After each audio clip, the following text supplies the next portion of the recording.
हिंदू राष्ट्र बन सकता है? कैसे बनेगा? लोगों का दिल जीते बिना क्या कर लोगे आप?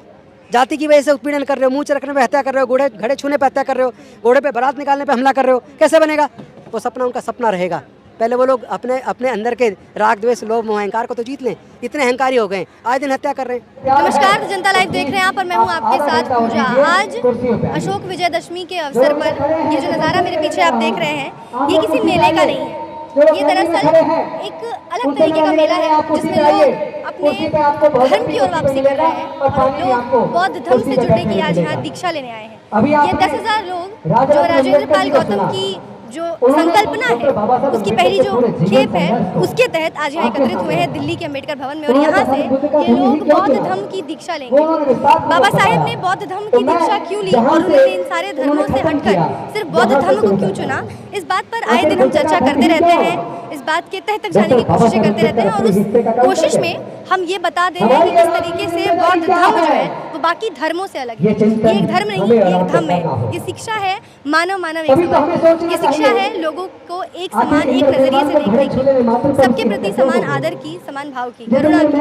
और इसी प्रेरणा के साथ, इसी विचार के साथ आज ये तमाम लोग हिंदू धर्म को छोड़कर, अपने अपने धर्मों को छोड़कर बौद्ध धर्म से जुड़ने आ रहे हैं। ये तमाम लोग जो आए हैं ये अपनी इच्छा से आए हैं, इन्हें किसी तरीके का कोई दबाव नहीं है। और कहीं ना कहीं इनके मन में जो पहले अभाव थे, जो ज्ञान का अभाव था, बौद्ध धर्म के बारे में जो जानकारी का अभाव था, उस पर जब इन्हें रोशनी पड़ी और बौद्ध धर्म के बारे में इन्होंने समझा, जाना, तो आज ये यहाँ पहुँचे हैं बौद्ध धर्म से जुड़ने के लिए। यहाँ राजेंद्र पाल गौतम मौजूद हैं, जिन्होंने ये सारा आयोजन, जिनके वजह से हो रहा है, जिनका एक नारा है कि जाति तोड़ो समाज जोड़ो, और उसके तहत ये पूरी जो इनकी व्यवस्था है जिसको ये चला रहे हैं कि 2025 की अशोक विजयदशमी तक 10 करोड़ लोगों को बौद्ध धर्म से जोड़ने की इनकी कोशिश है। उसकी आज ये शुरुआत है और आज इस विजयदशमी पर आज इन्होंने यहाँ से 10,000 लोगों को बौद्ध धर्म से जोड़ने का काम किया है। आने वाले 2025 तक वो 10 करोड़ लोगों को, ये संख्या सुनने में बेशक ज़्यादा लगे,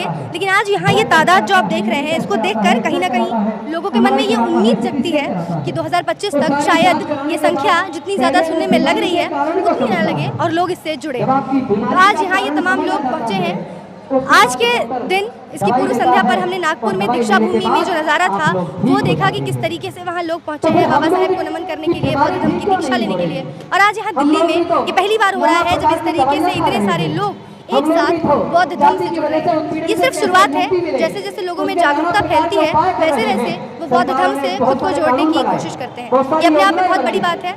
राजेंद्र पाल गौतम जो संयोजक है इस पूरे प्रोग्राम के, इस पूरी संकल्पना के, उनसे बात करेंगे और जानेंगे कि आज उन्हें कैसा लग रहा है जब उनका ये सपना अपना पहला कदम ले रहा है। सर, आज के मुद्दे की बात करते हैं। आज आपका जो सपना है उसकी पहली कड़ी आपने पूरी की है और जैसा कि आपने बताया कि जो आंकड़े हैं वो 10,000 का आपने रखा था, उससे आगे बढ़कर 1 लाख लोगों ने बौद्ध धर्म से जुड़ने की जो आज मंशा है वो प्रकट की और जुड़े। कैसा लग रहा है सर आपको? बस ऐसा लग रहा है जो बाबा साहब का सपना था हम उसको पूरा करने की तरफ बढ़ चले हैं, वो पूरा होगा। 2025 में जो लोग कहते थे कि 10 करोड़ बहुत बड़ी तादाद है, बहुत बड़ी संख्या है, पूरी नहीं हो पाएगी, अब लग रहा है कि वो लक्ष्य छोटा है। ये 10 करोड़ का डबल होगा ऐसा मुझे महसूस हो रहा है और मैं जानता हूँ सबके चेहरे खुश हैं, खिले हुए हैं। इसका मतलब लोगों में जो अंदर दबी हुई भावना वो निकल के आ रही है। सबको अपने बुजुर्गों की सांस्कृतिक विरासत फलती फूलती अच्छी लगती है।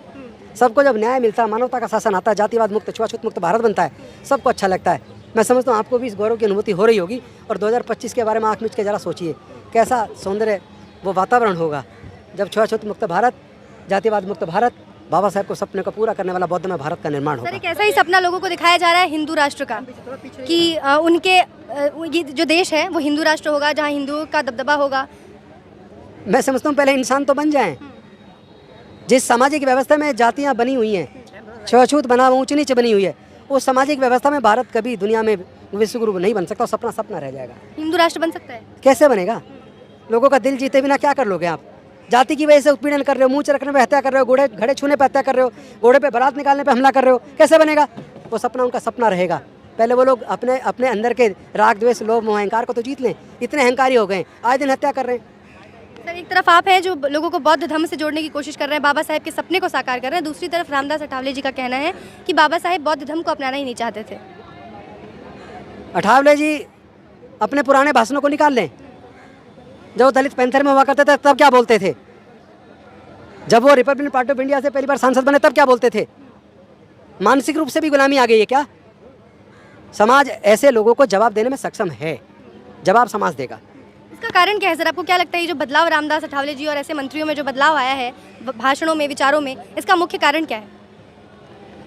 ये कुर्सी ऐसी चीज़ है जो उससे चिपक जाता है ना, वो ख़त्म हो जाता है, वो भी ख़त्म होने की तरफ है। जो कुर्सी छोड़कर समाज के हक अधिकार के लिए आगे चलता है, उसके पीछे कुर्सियाँ चलती हैं।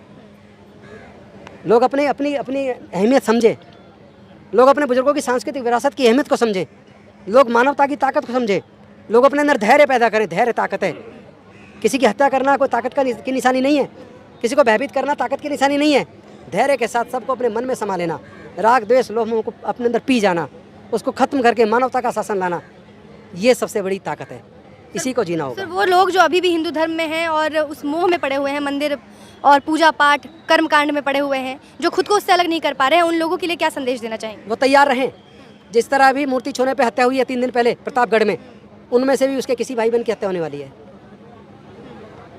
वो तय कर लें, उन्हें छुआछूत मुक्त भारत चाहिए, जातिवाद मुक्त भारत चाहिए, या जाति की वजह से गुलामी चाहिए, उत्पीड़न चाहिए, बदहाली चाहिए, असमानता चाहिए, विषमता चाहिए। वो तय कर लें, उनको तय करना होगा। भाषण में आरक्षण को कहा खत्म कर देते हैं, हमें बराबरी का। अगर आरक्षण खत्म हो जाएगा तो क्या बराबरी मिल जाएगी? नौकरियों में आपने कहा नौकरियां खत्म हो गई हैं, हमें भले ही आरक्षण है कहाँ है नौकरियाँ? 3 वैकेंसी निकालते, तीनों जनरल को जा रही है कहाँ? झूठ है। जो जितनी वैकेंसी निकाली मैं आप सबसे निवेदन करता हूँ, आप कैमरे में कैद कीजिए और जाके पूरे दुनिया को दिखाइए।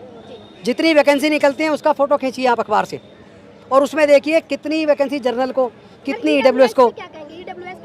देखिए 2000 socially and educationally backward classes they are entitled to get benefit of reservation, but those are not inadequately represented, those are heavily represented, those are neither socially nor educationally backward, they are not entitled to get benefit of reservation. Now matter is before the honorable Supreme Court और day to day hearing is going on. I think the result will come soon. Sir फिर उन लोगों का क्या जो आरक्षण के लिए अभी भी लड़ाई लड़ रहे हैं, लगातार अपने पदों की मांग करते रहते हैं कि आरक्षण के तहत उनके पदों की नियुक्ति होनी चाहिए? मैं आपको साफ स्पष्ट कर देना चाहता हूँ, अब केवल रिजर्वेशन से काम नहीं चलेगा। अब देश की खेती की भूमि में हिस्सा चाहिए, देश के प्राकृतिक संसाधनों में हिस्सा चाहिए, देश के खनिज पदार्थों की खानों में हिस्सा चाहिए, देश के सर्वोच्च न्यायालय उच्च न्यायालयों में हिस्सा चाहिए, देश के तमाम पदों पर सब जगह हिस्सा चाहिए, उद्योगों में हिस्सा चाहिए, स्कूलों में, अस्पतालों में, सब जगह हिस्सा चाहिए। देश के जितने प्राकृतिक संसाधन हैं सब में हिस्सा चाहिए। केवल आरक्षण का झूठा नाम हमें बदनाम कर रहा है, ये बदनामी स्वीकार नहीं है। अब तो हिस्सेदारी भागीदारी की बात है। सर आज के मुद्दे पर आते हैं। आज आरक्षण खत्म करने की बात आप कर रहे हैं, बट EWS की सीटों पे आरक्षण से नियुक्ति हो रही है, बट SC ST OBC की सीटें खाली रह जा रही है, उन पे नियुक्ति नहीं हो पा रही है। नहीं, जब जिसका काम है संविधान को पूरी तरह पालन करना, जब उसका मन पवित्र नहीं है, वो बेईमान है, तो फिर हमारे लोगों को हक और अधिकार मिलेगा कैसे? सत्ता बदलने से कुछ नहीं होगा, अपने आप को बदलना होगा। हमें वोट बैंक नहीं बनना है, हमारा समाज वोट बैंक बन जाता है। कांग्रेस लूट रही है, बीजेपी लूट रही है, जो मर्जी लूट ले, लूटने को तैयार है। लूट क्यों रहे हो भाई? सीधे सीधे बात करो हक और अधिकार की। हम लोग उसके साथ हैं जो हमें न्याय देगा, हम लोग उसके साथ हैं जो जातिवाद मुक्त छुआछूत मुक्त भारत बनाएगा, हम उसके साथ हैं जो देश के संसाधनों में हमें इससे